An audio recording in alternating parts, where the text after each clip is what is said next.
Good afternoon, Miss Gloribel. Good afternoon, ma'am. Okay, Miss Gloribel, can you tell me about yourself? I'm Gloribel T. Marimon.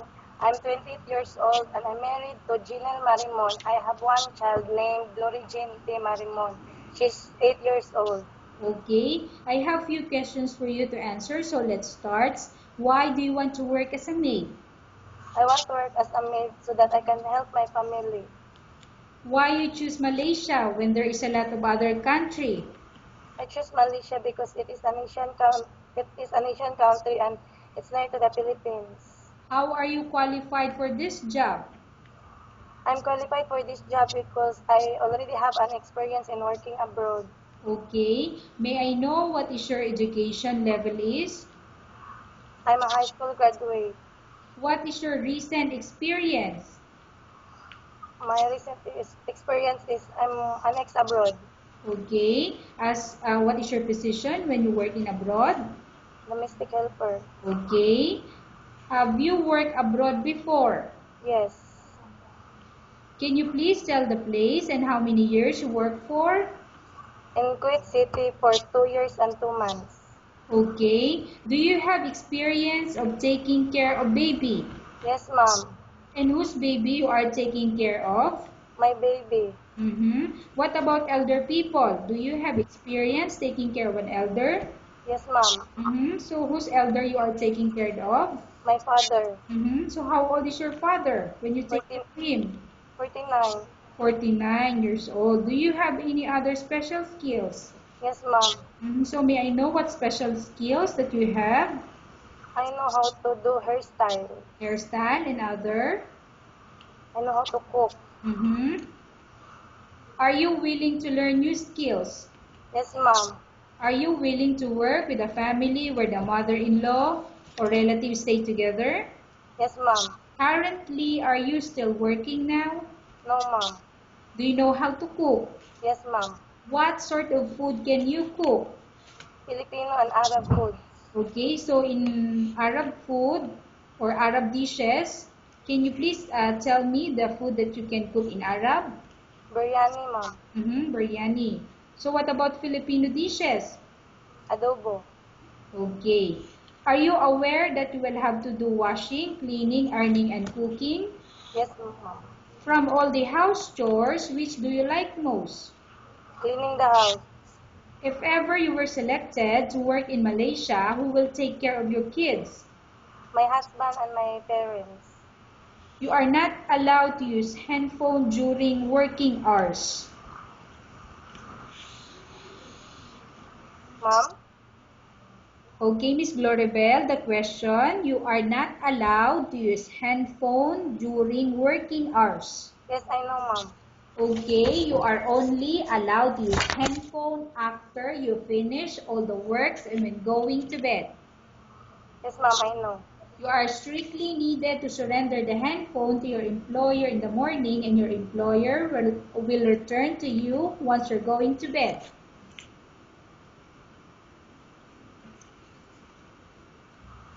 Miss Gloribel, Ma'am? can you hear me?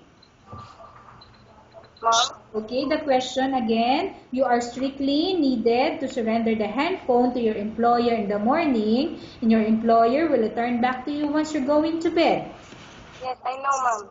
If ever your employer finds out that you're abusing of using your handphone and it's affected your work performance, your employer will confiscate your handphone and you're not allowed to hold it anymore.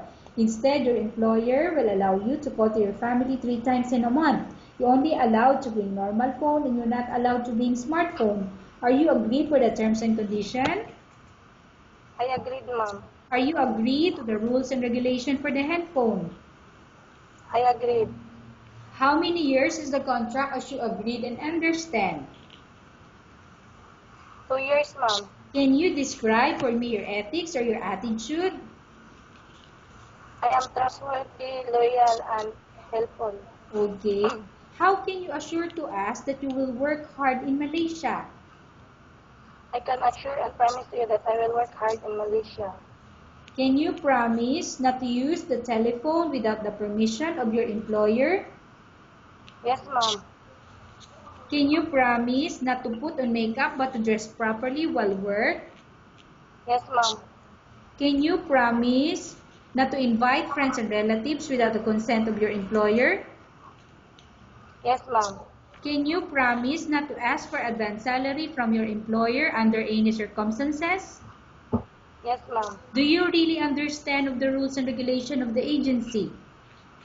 Yes, ma'am. Do you pay any placement fee for you to come to Malaysia to work as a maid?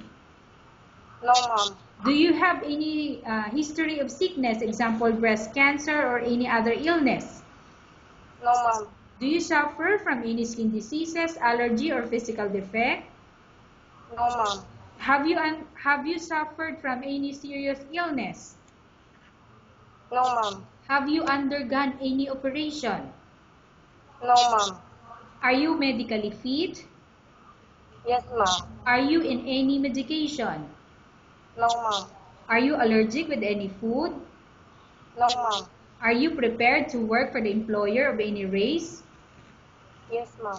Are you prepared to eat the type of food taken by your employer? Yes, ma'am. Are you afraid of being left alone in the house? No, ma'am. Are you afraid of dogs or other pets?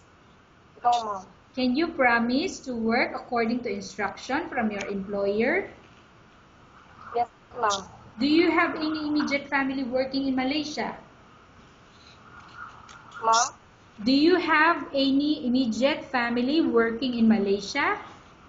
No, ma'am. Okay, Miss Gloribel, we have finished our question section. Let's go to case study. I have a case study for you and I want you to answer me truthfully. Upon arrival in Malaysia within 6 months, if ever any of your family members pass away, what will you do? Will you continue to work till finish your contract or you will go back? I will continue my work in Malaysia, ma'am, and I will only give them my financial support. Okay, tell us about yourself and why do you want to work in Malaysia as domestic helper? I want to work in Malaysia so that I can help my family. Okay, Miss Gloribel, what do you want to tell to your employer who watching your video? Good afternoon, ma'am. Please choose me as your maid. I promise that I will work hard and be loyal to you and your family until my contract ends. Okay, thank you very much, Miss Gloribel. We will update your agency if there's any selection made by the employer. Thank you, ma'am.